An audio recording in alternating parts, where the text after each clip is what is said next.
कैसे देख पाएगा।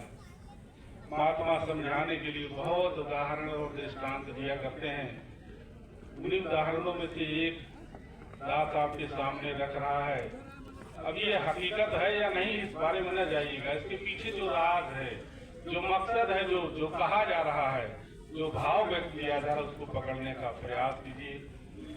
अभी भी अपने देश में ही बहुत सारे ऐसे गांव हैं, इंटीरियर जो पिछड़े इलाके हैं, अभी भी लोग ऐसे हैं जो कभी ट्रेन नहीं चढ़े हैं। अभी भी है ऐसे कुछ गांव हैं सुदूर जहाँ पे लोग अभी ट्रेन नहीं देते हैं। ऐसा है बहुत गाँव। बहुत पहले की बात है कि जब पिछड़ापन था, देश में इतना कुछ विकास सब चीज का नहीं हुआ था, तो गांव में 2-4 गांव के बीच में कहीं एक हाट लगा करती थी, तो घरेलू सामग्री, घर गृहस्थी का सामान वहाँ बिकता था। हफ्ते में 15 दिन में बाजार लगता था। एक इंसान मेले में गया वही हाट में, और टहलते टहलते टहलते एक जो मिसाब खाने की दुकान छोटी सी लगाई थी वहां पहुंचा, तो उसने भी एक गोल शीशा दर्पण, एक गोल शीशा जिसके ऊपर एक ढक्कन लगा था छोटा सा, देखा तो उसने मोल भाव करके उस दुकानदार से उस शीशे को ले लिया। पहली बार उसने शीशा देखा था, दर्पण खरीद कर ले लिया। अपना चेहरा देख के मुस्कुराने लगा, क्या वाह कितनी अच्छी चीज है। तो लपेट के कपड़े में चुपचाप ले आता है, किसी को बताता नहीं अपने घर में। वो शादीशुदा था, नई नई शादी हुई थी उसकी, और उसके घर में माँ थी उसकी, केवल 3 ही सदस्य थे, माँ, बेटा और उसकी पत्नी।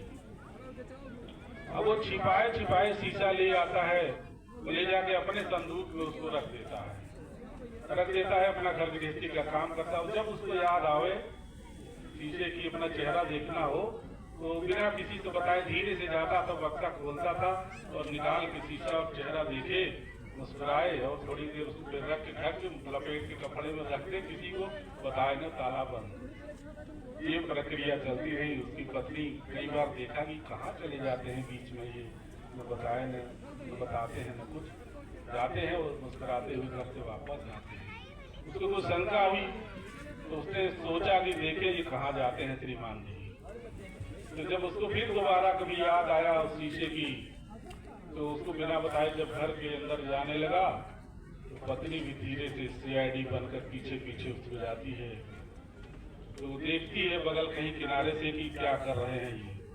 अब वो गया, बक्सा खोला, शीशा निकाला, देखा, फिर रख के बंद करके फिर चला आया।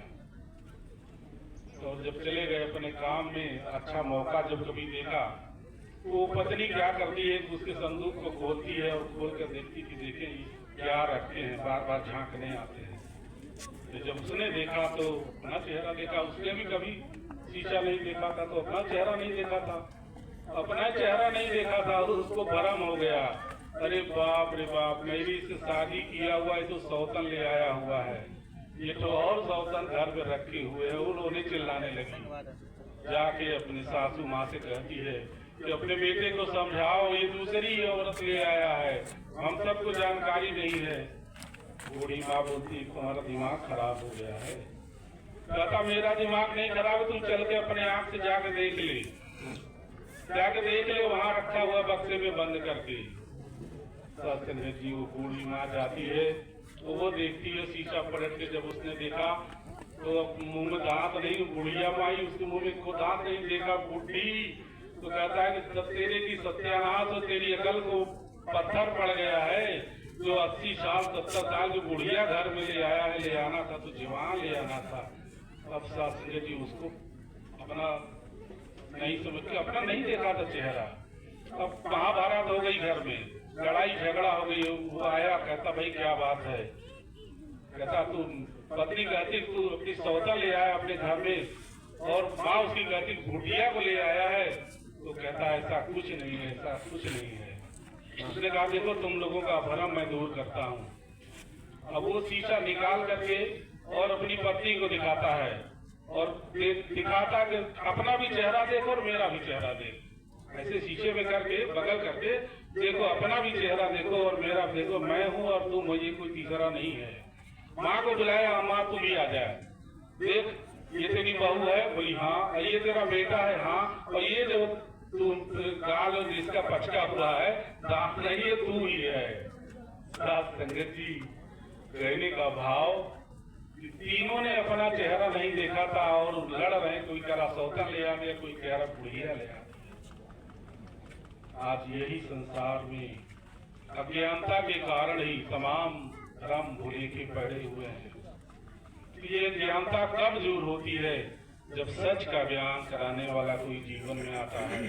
जैसे हमारे जीवन से जितने भी जुड़ी हुई अज्ञानताएं भरम भूले के हैं, जब ये हम सदगुरु के चरणों में आए